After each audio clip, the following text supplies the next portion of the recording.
So today on When I Have My Cafe, I'm going to be making you this lovely pasta filled with the most beautiful looking mushrooms. So what I have here are some hydrated versions of the woodier mushroom, shiitake, straw mushroom. I just put them all together in some warm water and they have bloomed so beautifully. Oil, butter, garlic, salt.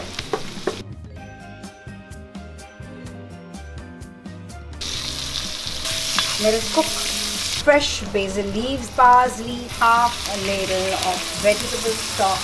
Bring this to a boil. Put in my pasta. Some parmigiana.